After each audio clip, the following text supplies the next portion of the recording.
믿음이라고 하는 것은 잘합니다. 믿음이라고 하는 것은 죽기도 합니다.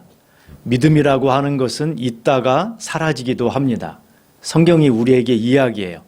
그렇다면 믿음이라고 하는 것이 성장하려면 어떻게 해야 되느냐?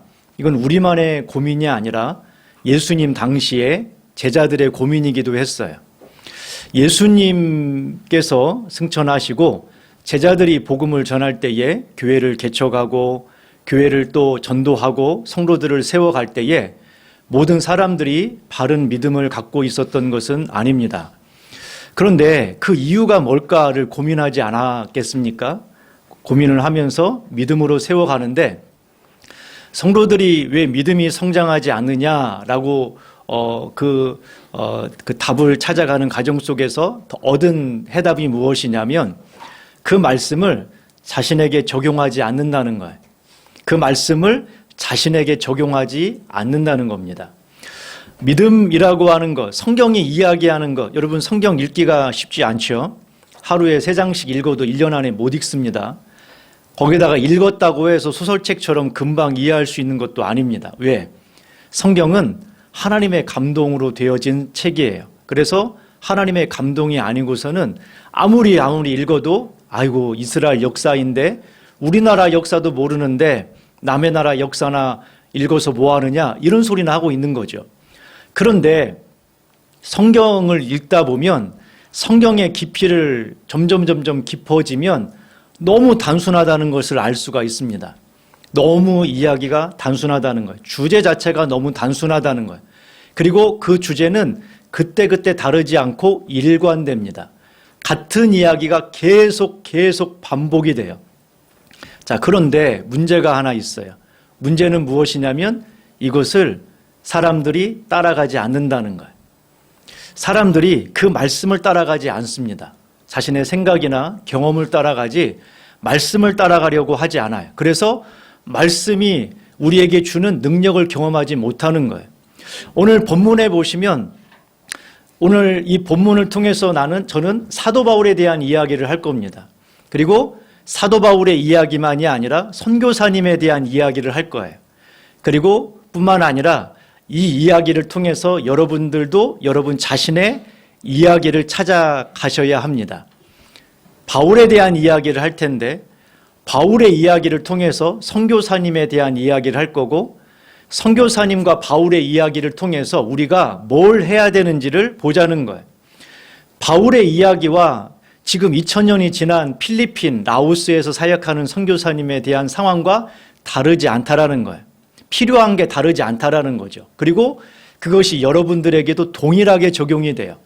바울에게 적용된 것이 상관없다 나하고가 아니라 바울에게 적용된 것이 지금 필리핀에 있는 선교사님이나 라오스에 있는 선교사님에게나 아프리카에 있는 선교사님에게나 동일하게 적용이 된다는 거예요. 그리고 그 내용은 우리에게도 동일하게 적용이 되고 우리 자신뿐만 아니라 여러분들이 자녀들을 위해 기도하잖아요. 자녀들을 위해 기도하고 자녀들이나 후손들을 위해 기도하는데 어떤 기도를 드려야 하는지 동일하게 적용이 된단 말이죠. 그리고 그것은 내가 원하는 기도 제목이 아니라 하나님이 원하시는 방향으로 나 자신을 바꾸어 가야 돼요. 그래야 응답이 되는 거예요. 내가 원하는 방식의 기도가 아니라 하나님이 원하는 방식으로 가야 된다고요. 그래야 응답이 되는 거예요. 여러분 사도 바울은 대단한 사람입니다. 사도 바울은 의지가 굉장히 곧은 사람이에요. 그렇죠? 우리는 사도 바울의 생애를 사도행전이나 그의 서신서를 통해 그리고 그가 초기에 썼던 서신이나 그가 죽기 몇 달 전에 썼던 서신이나 그의 삶이 일관되다는 것을 알 수가 있습니다. 사도 바울은 신약 성경의 절반을 썼어요. 여러분 신약 성경의 절반을 썼어요. 한 사람이. 얼마나 대단한지 아시겠죠? 로마서, 고린도 전후서, 갈라디아서, 에베소서, 빌립보서, 골로새서, 데살로니가 전후서, 디모데 전후서, 디도서, 빌레몬서. 자, 그러면 사도 바울은 성경을 써야지 했을까요? 잘 보세요. 한번 상상을 해보자고요. 사도 바울이 딱 앉아서 지금부터 나는 구약 성경의 모세 오경이나 시편이나 아니면 그런 예언서와 같이 나는 지금부터 성경을 써야겠다라고 성경을 썼을까요? 아니에요. 사도 바울은 성경을 쓴 게 아니라 편지를 보낸 거예요. 편지를 보내서 바로 성도들을 세우기 위해서 편지를 보낸 거죠. 그런데 이 편지 안에 하나님의 마음이 담겨져 있어요. 하나님의 뜻이 담겨 있어요. 거기에 인간적인 생각이 들어있지 않고 100% 하나님의 뜻이 담겨져 있기 때문에 성경을 사람들은 자연스럽게 이건 하나님의 말씀이라고 인정하는 거예요. 그는 성경을 쓴 게 아니라 편지를 썼는데 그 편지 자체가 하나님의 마음이 온전히 담겨져 있다는 거예요. 그것도 한 권이 아니라 신약 성경의 절반이나 그 정도로 사도 바울은 대단한 사람인 거죠. 역사상 사도 바울은 가장 위대한 선교사입니다. 사도 바울과 같은 선교사가 없었어요. 그는 부르심을 받아서 순교할 때까지 약 30년 동안 사역을 했습니다. 그 중에 20년 이상을 선교에 힘을 썼어요. 선교에 힘을 썼단 말이죠. 특별히 그는 순회 전도자였습니다. 그래서 가는 곳마다 복음을 전하고 교회를 세우고 또 가서 복음을 전하고 교회를 세우는 그런 사역이 그의 주된 사역이었어요. 그게 바울의 부르심이었고 그 부르심을 따라 그는 그 사역들을 했습니다. 사도 바울 이전에는 그 복음이 예루살렘에 그다음에 유대 지역의 사마리아 지역에 머물러 있었어요. 하지만 사도 바울의 사역 이후부터는 그 복음이 소아시아, 지금의 터키예요. 마게도냐, 그리스, 로마로 심지어는 그 당시 땅끝이라고 하는 스페인에게까지 복음이 전파가 됩니다. 그러니까 전 세계가 사도 바울에 의해서 복음화가 되었어요. 사도 바울은 총 3번에 걸쳐서 전도 여행을 떠났고 그리고 한 번은 로마까지 이동을 해서 또 복음을 전하게 됩니다. 그 거리가 1차 전도 여행 때 2200km, 2차 전도 여행 때 5000km, 3차 전도 여행 때 4800km, 4차 로마로까지 이동하는 거리가 4000km였어요. 그러니까 전체를 다 합하면 16,000km입니다. 이거는 어느 정도냐면 서울에서 부산까지 왕복 20번을 해야 되는 거리예요. 서울에서 부산까지 왕복 20번을 걸어가면서 또 배를 타고 가면서 복음을 전했어요. 그는 최소한 50개 이상의 도시에서 복음을 전했고 빌립보 교회, 데살로니가 교회, 베레아 교회, 고린도 교회, 갈라디아 지역의 여러 교회, 소아시아 지역의 여러 교회를 세웠습니다. 그가 세운 교회가 그만큼 많아요. 사도 바울이 로마서 마지막에 이런 이야기를 합니다. 뭐라고 말하냐면 내가 로마라고 하는 로마라고 하는 이탈리아 있잖아요. 로마 이탈리아 이 동쪽에 로마를 중심으로 동쪽에 있는 모든 지역에 복음을 충만하게 전했다 이렇게 말합니다. 로마 이탈리아를 제외하고 이스라엘부터 시작을 해서 로마 문 입구까지 모든 지역에 복음을 가득 채웠다라고 고백을 하는데 이 고백은 사실입니다. 그렇죠? 이 사도 바울의 고백은 거짓이 아니라 사실이에요. 사도 바울이 이렇듯 편지를 써서 복음을 전하고 수많은 지역에 가서 교회를 세우고 많은 사람들을 세워서 복음이 로마로 또 그 스페인까지 전파될 수 있었던 비결이 있어요. 비결. 자, 사도 바울이 이런 일을 할 수 있었던 비결을 사도 바울이 스스로가 고백하는 게 있어요. 내가 이것을 감당할 수 있었던 이유가 2가지 때문이라고 말합니다. 첫 번째가 무엇이냐면 하나님의 은혜라고 말해요. 하나님의 은혜. 고린도전서 15장에 내가 나된 것은 하나님의 은혜로 된 것이니 내가 모든 사도보다 더 많이 수고하였으나 내가 한 것이 아니요 오직 나와 함께 하신 하나님의 은혜라. 사도 바울은 이것이 가능한 이유를 정확하게 이해하고 있었어요. 이것은 하나님의 은혜다. 내가 모든 사도보다 모든 사람보다 수고한 것이 많다. 그러나 내가 수고해서 얻을 수 있는 결과물이 아니라는 거예요. 내가 수고해서 얻은 결과물이 아니에요. 그러면 우리로 말하면 이런 거겠죠. 내가 수고한 것이 사실이에요. 선교사님들이 수고한 게 사실이고 내가 땀 흘려 기도해서 얻어내는 게 사실이에요. 내가 성경을 읽어서 성경을 알고 하나님을 알 수 있겠죠. 내가 누구보다도 많은 사람보다도 기도할 수가 있어요. 그러나 여러분, 내가 많이 성경을 읽었다고 해서 깨달아지는 게 아니라니까요. 내가 많이 기도했다고 해서 하나님의 은혜를 깨달아지거나 응답이 오는 게 아니에요. 뭐가 필요하다고요? 은혜예요, 은혜. 그래서 우리가 기도할 때 하나님의 은혜를 구해야 된다고요. 사도 바울이 내게 능력을 주십시오. 내가 감당할 수 있는 힘을 주십시오. 이렇게 기도하는 게 아니라 은혜를 구했단 말이에요. 은혜. 두 번째, 사도 바울이 이것을 감당할 수 있었던 두 번째 이유가 뭐냐면 성도들의 기도 때문입니다. 성도들의 기도. 그래서 사도 바울은 성경 곳곳에 보면은 성도들에게 기도를 부탁합니다.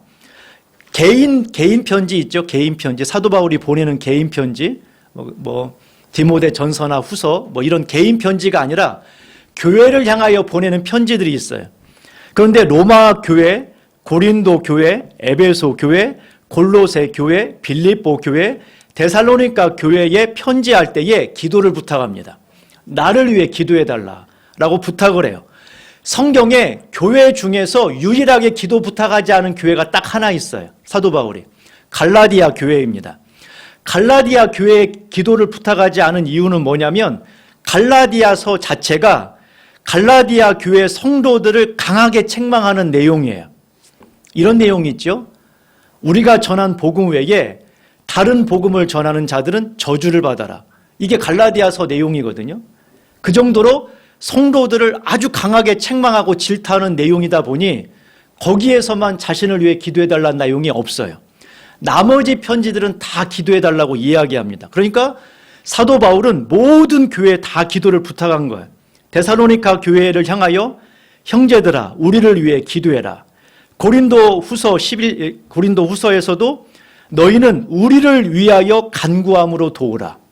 우리를 위해 기도를 해달라라고 부탁을 하고 있습니다. 로마서에서는 말하기를 형제들아 너희를 권하노니 너희 기도에 나와 힘을 같이하여 나를 위하여 하나님께 빌어달라. 여기서 이런 표현을 썼어요. 너희가 나를 위하여 기도해달라라고 하면서 나와 같이 힘을 합해달라고 이야기해요. 여기서 힘을 합한다는 게 어떤 의미냐면 전쟁을 같이 한다는 말이에요. 전쟁을 같이 한다. 쉽게 말하면 이런 거죠. 여러분, 군인들이 전쟁터에 나가서 싸워요. 그러면 들고 갈 수 있을 만한 게 한계가 있죠. 모자도 써야 되고, 그 다음에 그 총도 가지고 가야 되고, 군화도 신고 가야 되고요. 그 다음에 방탄복도 입어야 돼요. 방탄복도 몇 킬로가 된단 말이에요. 거기다가 총에 들어가는 총알도 가져가야겠죠. 그러나 사람이라는 게 한계가 있잖아요. 총알을 한 50kg씩 들고 갈 수 있겠습니까? 그럴 수는 없어요. 그러면 결국 전쟁에 나가 싸우는데 여러분 먹을 것을 막 가방에 짊어지고 다니면서 싸울 수는 없단 말이에요. 그럼 누가 필요하느냐? 후방에서 지원해 줘야 될 사람들이 필요해요. 병참 부대가 필요하다고요. 총알이 떨어졌을 때 총알을 가져다 주고 먹을 것이 필요할 때 먹을 것을 가져다 주는, 그리고 내가 다쳤을 때 나를 치료해 주는 그런 부대가 반드시 필요해요. 그것이 없이 전쟁을 할 수는 없는 거란 말이에요. 사도 바울이 뭐라고 말하냐면 내가 일선에서 복음을 전하는 그 싸움을 할 때에 너희가 나와 전쟁에 함께 동참해 달라고 이야기해요. 그 전쟁에 함께 동참하는 게 뭐라고요? 기도해 달라는 거예요. 기도해 달라. 내가 그것을 전쟁을 감당할 수 있도록 나를 위해 기도해 달라. 그래서 우리는 누구를 위해서 기도해야 되냐면 선교사님들을 위해서 기도해야 돼요. 선교사님들을 위해서. 내가 파송한 교회냐 아니냐 상관이 없어요. 전 세계 모든 선교사들을 위해서 기도해야 돼요. 성경 어디에서 이런 말이 있으면 우리는 그 말을 따라야 되죠. 너희가 파송한 선교사들만, 너희가 파송한 선교사들, 너희가 후원하는 선교사들, 너희가 얼굴을 본 선교사들만 후원하고 기도해라. 그럼 우리는 당연히 그 말씀을 따라야 돼요. 그런데 성경 어디에도 그 말이 없어요. 사도 바울은 자신이 세운 빌립보 교회의 성도들에게만 기도를 부탁한 게 아닙니다.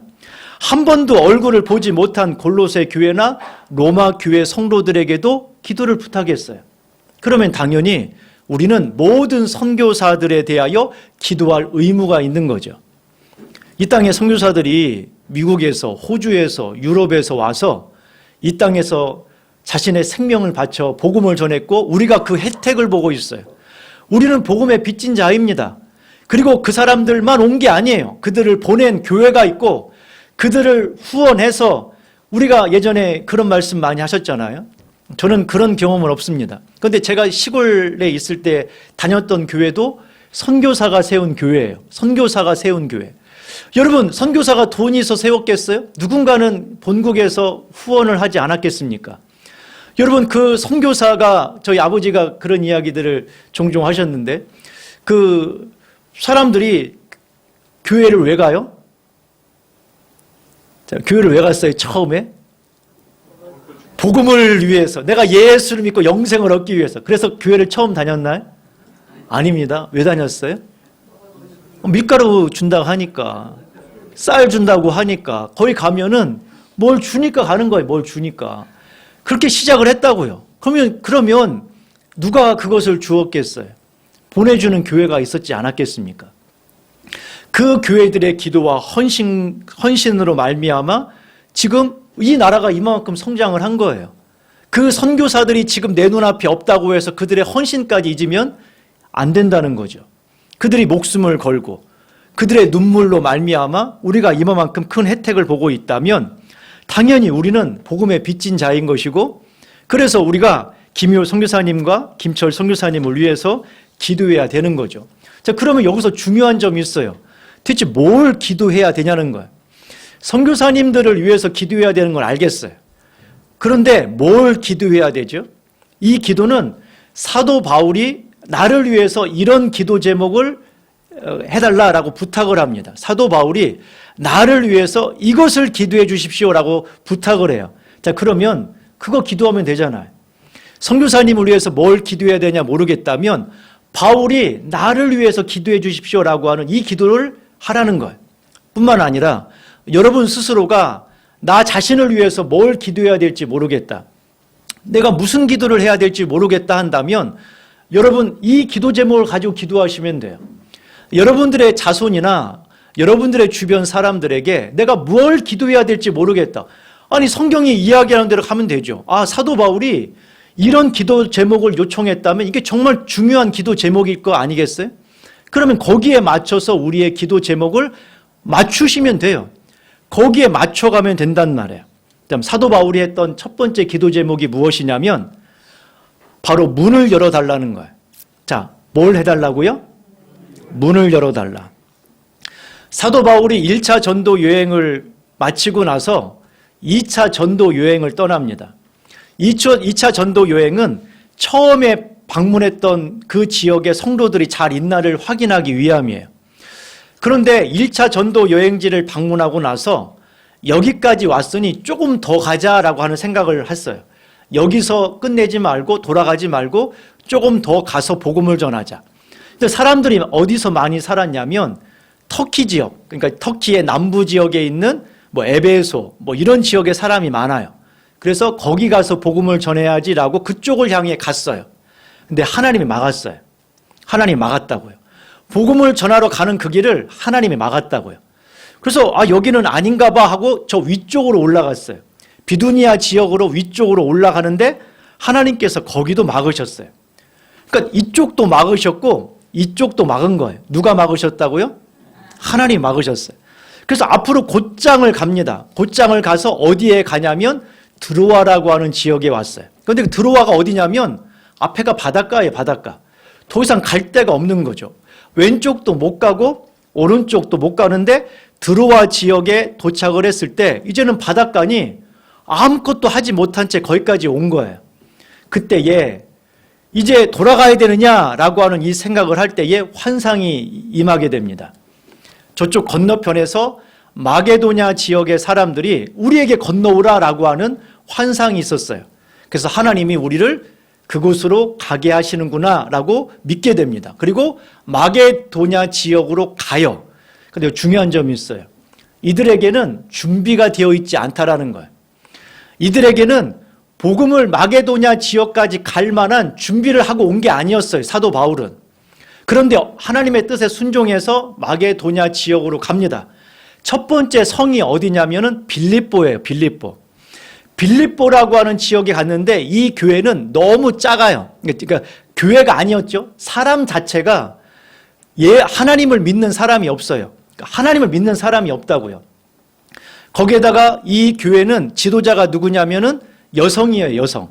사도 바울이 복음을 전하고 여성을 세웠는데 여기에서 중요한 점이 뭐냐면 하나님이 이 지역에서 루디아라고 하는 여인의 마음을 여십니다. 루디아라고 하는 마음을 여셔서 사도 바울을 자신의 집으로 영접해서 사도 바울을 자신의 집 안에서 복음을 전할 수 있도록 후원해줘요. 그게 빌립보 교회인 거예요. 뿐만 아니라 사도 바울이 가는 곳마다 후원해준 사람이 이 빌립보 교회입니다. 여러분, 유일하게 사도 바울을 후원한 교회가 빌립보 교회예요. 유일하게 사도 바울을 도왔던 교회가 빌립보 교회라고요. 자, 그럼 중요한 점이 있죠.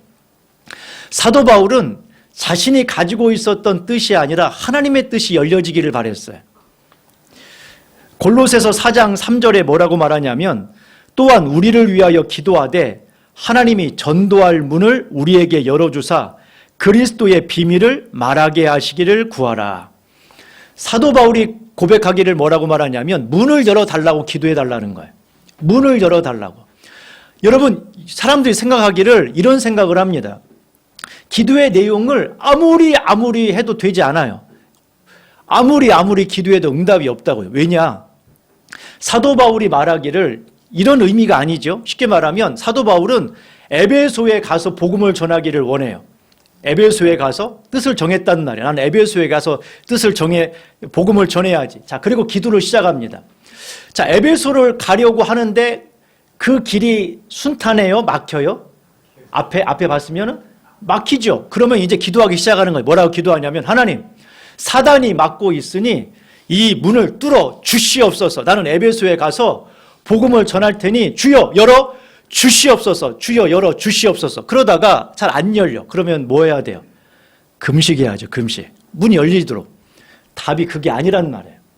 사도 바울이 지금 문을 열어달라는 것은 내가 에베소에 가기로 뜻을 정했으니 주님 문을 열어 주시옵소서가 아니라 하나님이 계획하시는 길이 있는데 지금 하나님은 사도 바울에게 마게도냐 지역, 그 다음에 아가야 지역에 가서 복음을 전하기를 원했단 말이에요. 근데 사도 바울은 거기까지 생각이 미치지 않아요. 그리고 사도 바울은 거기까지 갈 준비가 되어 있지 않아요. 그런데 하나님께서 열어가시는 부분을 내가 분별하고 그 말에 순종해서 하나님의 뜻을 따라갈 수 있는 길을 열어달라는 거예요. 길의 내용이 다르다고요. 여러분들이 기도할 때 하나님 내 자녀의 길을 열어 주시옵소서. 이번에 서울대 가야 됩니다. 그러니 문을 열어 주시옵소서. 그러니 응답이 될 수 없죠. 방법이 다르다니까, 내용이 다르다니까요.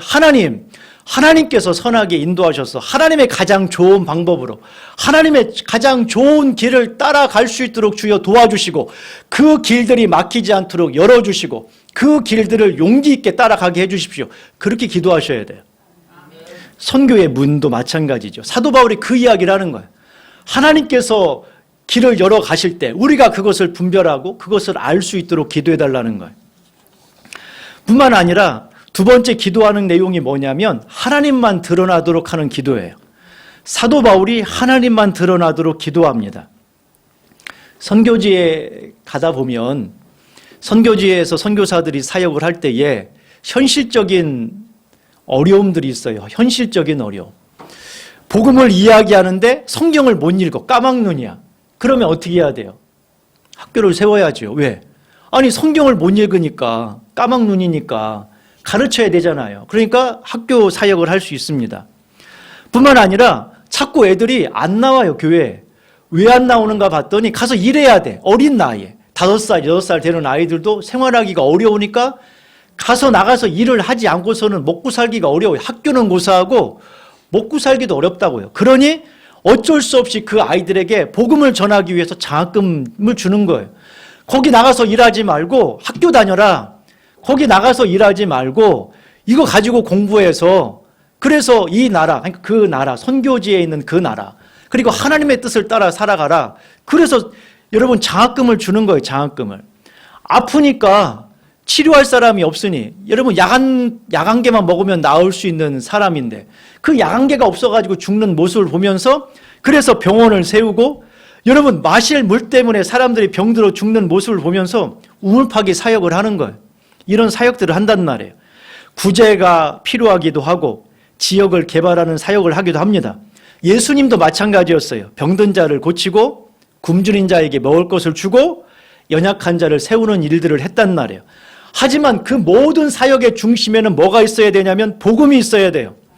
학교를 세우고 병원을 운영하고 우물을 파고, 여러분, 그것이 필요하지만 그것이 궁극적으로 영혼을 살리지를 못해요.